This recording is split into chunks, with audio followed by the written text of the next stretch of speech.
He's not going to practice today. He's still swollen and black and blue.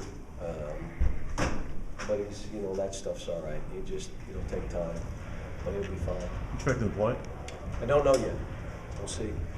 I don't expect him to start if he doesn't practice today, but I don't know. Any idea what the normal recovery time is for an injury like that? It depends. The doctor said he thought he may be able to practice today. He looked at it and said, I keep him out another day. Cal, what's the challenge in getting young guys to understand that when you're frustrated or pointing things out, even in a 25-point win, that it's about a bigger picture for you as you look at it and getting them to understand that? I think they know. I mean, I tell them after, this wasn't about this game. Dwayne and I were talking this morning. He watched our women play, and Matthew's such a terrific coach, and those girls are playing, and he's playing those freshmen. He's got to be thinking, and for the next 3 years, we're going to be all right. And Dwayne and I were talking, what puts it back on us, it's like a one-year run. And so there's a sense of urgency that maybe I wouldn't have. I'd probably have it anyway, but I wouldn't have if it's, okay, next year and then the following year, and boy, that next year, we're going to be good.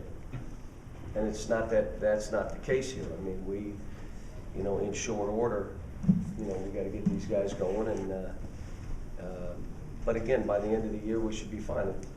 We're going to be going into the new year, and we'll have played 5 teams that legitimately top 10 teams.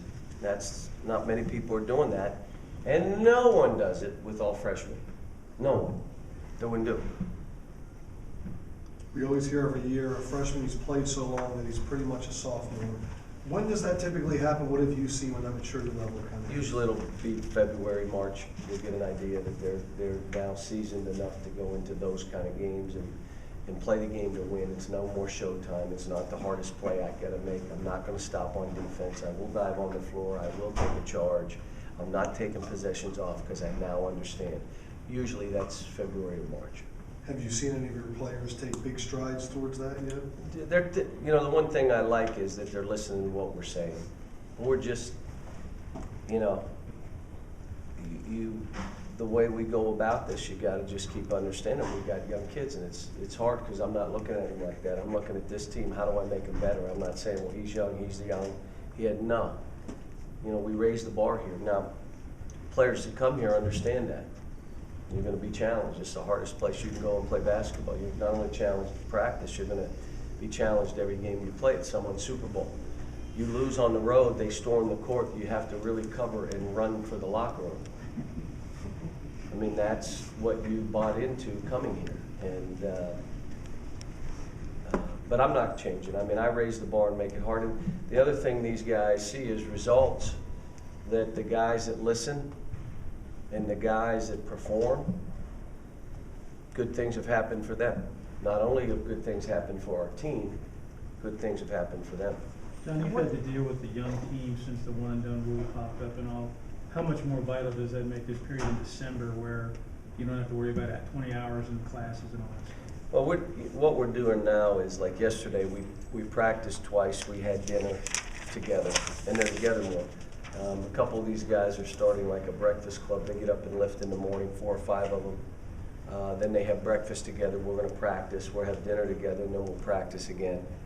I'm going to be out recruiting later tonight. Our practice will be here. The one tonight will be more going over our next opponent and touching up things, and I'll let Robes do that. So, and then we, shoot around and play a game, and the next day we'll go twice, have breakfast, and they're together.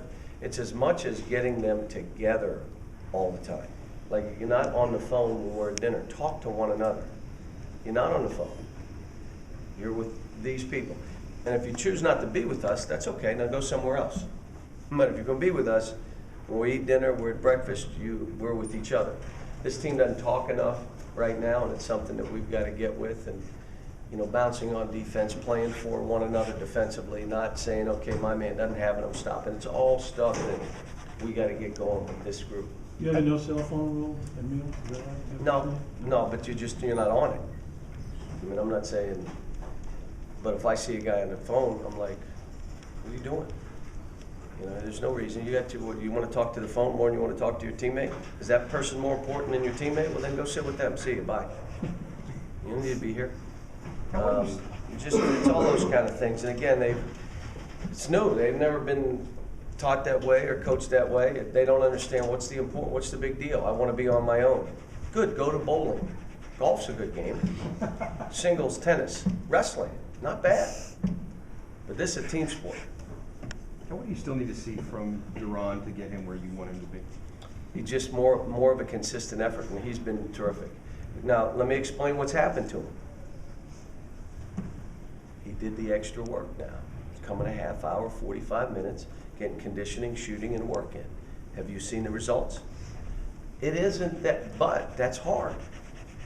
So if you do what he does, you're going to have that, well, I don't want to do that. I just want the result. It doesn't happen. You have to put in time. That's why I kind of like this breakfast club. See, Michael Jordan did that breakfast club. They met at 6 a.m. They trained, they stretched, they had a personal trainer, and then they ate breakfast, and then they went to practice. And they did it every day, including game days. Breakfast club. So we got like 4 guys doing it right now. Hopefully a couple more guys will step up and start doing a breakfast club. And all it does is, well, why wouldn't you want to do it by yourself? Because we're not bowling, we're not wrestling, and we're not playing tennis. There's a group of us that start building a bond that we're not caving in. We will do this together.